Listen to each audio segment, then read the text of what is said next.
If you're looking for the best note-taking app on Android, you've probably come across Samsung Notes and GoodNotes. Both are popular, but they serve slightly different types of users. In this video, I'll break down the key features, pros, and trade-offs to help you choose the right one for your needs. Let's start with Samsung Notes. If you own a Samsung device, you already have this app pre-installed, and it's completely free.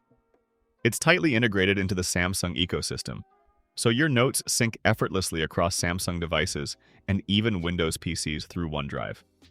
You'll find useful features like handwriting to text conversion, PDF markup, audio recordings that sync with your notes, and a range of templates. It's especially great with the S Pen, offering smooth, low-latency writing. Overall, Samsung Notes is straightforward, fast, and perfect for quick note-taking without extra setup.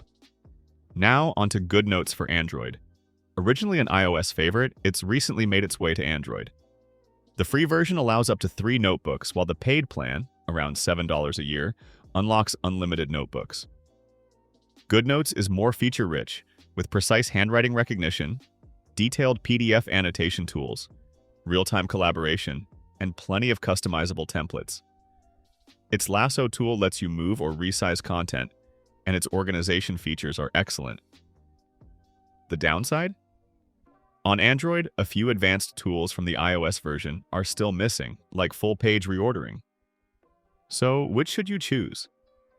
If you want a reliable, no-cost app that works flawlessly with Samsung devices and covers all the basics, Samsung Notes is a great pick. If you want more customization, better handwriting accuracy, and cross-platform collaboration, and you don't mind paying a small yearly fee, GoodNotes will give you that premium feel.